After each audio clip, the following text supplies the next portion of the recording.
of its gains. But the auto sales for the month of November are trickling in, and the big data point is that the domestic sales continue to disappoint.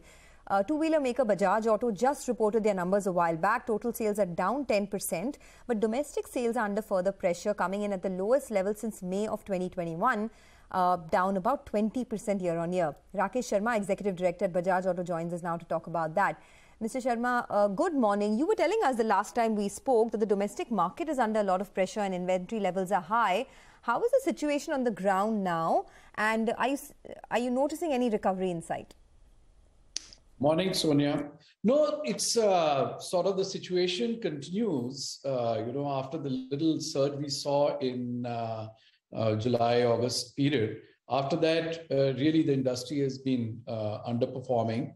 And particularly if you compare, from the previous high of financial year 18-19, the industry is about 30% down. So, and, a large part of this is because of the entry-level segments underperforming a lot. And in recent times, ironically, the segment where demand is a little bit more vibrant, which is the sports segment, the above 150cc segment, there we have faced supply chain disruptions caused by the chip shortage. So where demand is sort of recovering, you've got a supply chain issue, and where you've got no supply chain issue, there is a demand problem. Okay. Rakesh, good morning. What about exports? This month's numbers look a bit flat. In fact, has been the trend, but pretty stable. If you could tell us what are the signs right now, especially in light of what's happening globally and in Africa with the new variant. Yeah, well, sequentially the export numbers are looking pretty good, despite again certain shortfalls in the sports segment caused by supply chain issues. Compared to last year, yes, they are a bit flat, but at 220,000, we are running at a very nice rate, which will comfortably cross. Will be almost 2.4 million and about $2.3 billion in this financial year, which will be an all-time record both in value and volume for us. And this is despite the fact that one of our key regions, which is Philippines and ASEAN, is still only 50% there because they're still facing COVID and post-COVID disruptions. In Africa, South Africa is not particularly a very large market. It's not a big market for our kind of motorcycles. So at this point of time, the recovery is very smart and very good in the rest of the continent of Africa, where we have a very good position. And a lot of this growth and the expectation of this continuity is built on Africa and Latin America. Mr. Sharma, hi, good morning.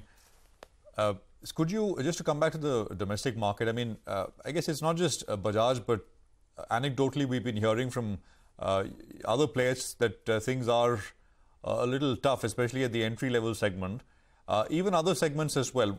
Could you tell us will anything change at the margin? What could change?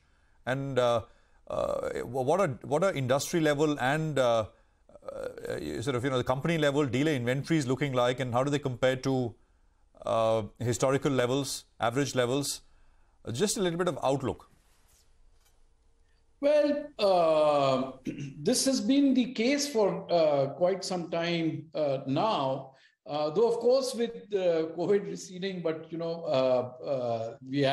all are familiar with this looming third wave and the uncertainty around it. But keeping that aside, I think there is an overall recovery in the economy, but it has to trickle down into the demand segment where the entry-level two-wheelers reside.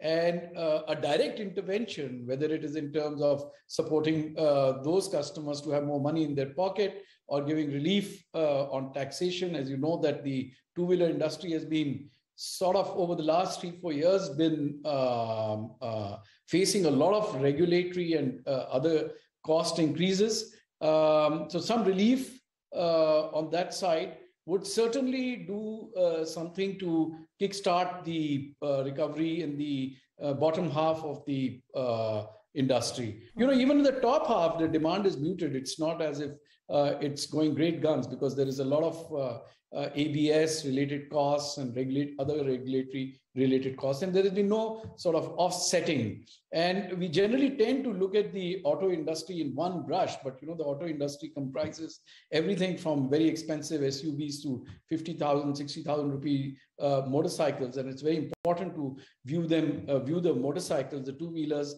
quite differently from the four-wheelers. And definitely the customers, if demand has to come back to the 18, 19 levels, then I think there has to be some kind of an intervention done. Otherwise, it will come back, but it will be on the basis of a trickle-down effect in the economy, and that may take longer to unfold and play out.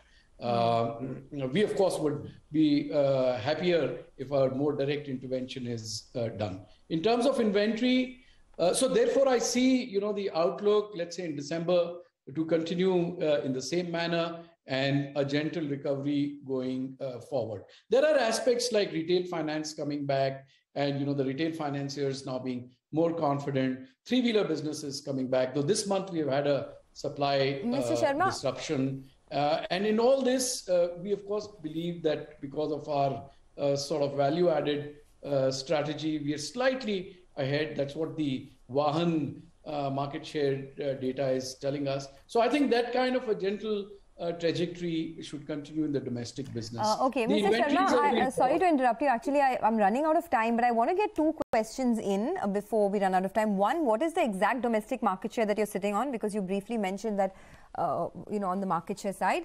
And two, are you facing any threat from electric vehicles at all? Because, what I hear is that the waiting period for electric vehicle two-wheelers has gone up quite a bit. So people are sort of pushing their purchases in the two-wheeler space, just waiting for the new bunch to come through FY23 onwards.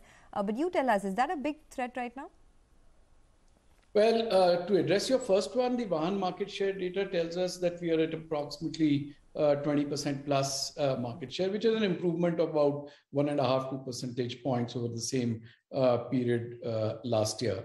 And as far as electric vehicles are concerned, of course it is an important development, but in the immediate, I would say in November or in October, it is still, the impact is very, very small. The impact may be higher in certain pockets, let's say like one or two, mid-size metros. Let's say, for example, Pune city, where we are experiencing a little higher impact of people considering or buying electric vehicles, impacting two-wheelers. And as you know, we are not in scooters, so it has really not started to affect motorcycles. But from our conversations, we understand in some of these pockets, it's started to affect scooters. But at an overall level, at an India level, at this stage, the waiting periods are high. And I can say that from our own experience in Chetak, the e-scooter,